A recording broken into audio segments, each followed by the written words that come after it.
Second contractor blows the whistle on Israeli attacks at Gaza aid site. So this article is from Dropsite News, written by Rana Nator, and this is an important report here. So if you remember the GHF, the so-called Gaza Humanitarian Foundation, this U.S. group that sent up these aid sites in Gaza where thousands of Palestinians were killed either on their way there or leaving. And in the same period, Palestinians were also killed trying to get to UN aid trucks. There was just daily, for a while, in Gaza, there was literally daily massacres of people trying to get food. Really one of the darkest periods of this genocide, and one of the darkest periods that I can remember since I started covering, U.S. foreign policy in my job for antiwar.com. I mean, it was... and just like the propaganda trying to whitewash this whole GHF operation, just really despicable stuff. And so anyway, there's another whistleblower. So if you remember Tony Aguilar, former U.S. Army Green Beret, who blew the whistle on the operation. Well, now we have another one, David McIntosh, who is British veteran, who was involved. And this gets into some of the details that he talks about at these sites.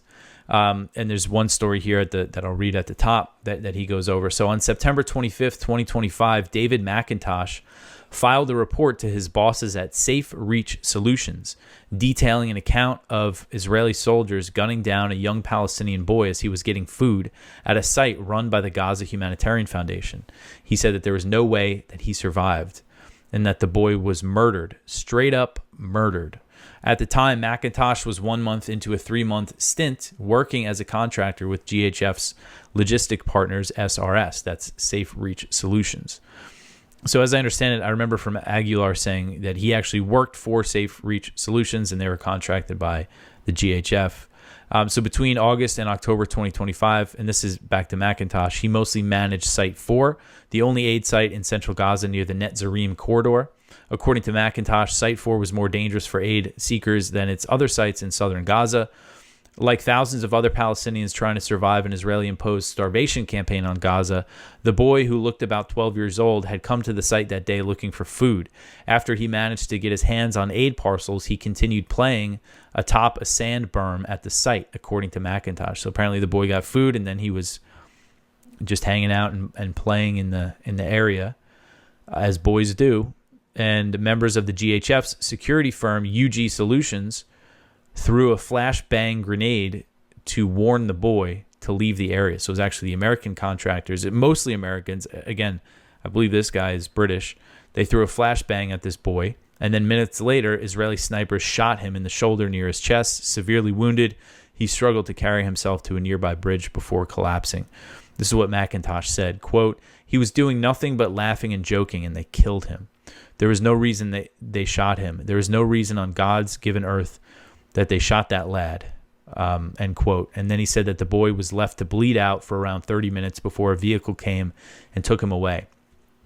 So again, as I said, McIntosh is the second whistleblower to go on record here, but there was other anonymous people who were involved in this. And I remember one said he had to go out and clean up like in the area around the berms and stuff, and that there was just like rotting human flesh out there. Again, this is, you watch these videos. So another thing is that the GHF claimed that the IDF was not at the sites, but you could see this footage from McIntosh here. There's an Israeli tank like right there. And, this other footage of people rushing in, it's just such, just such a nightmare that these people have endured.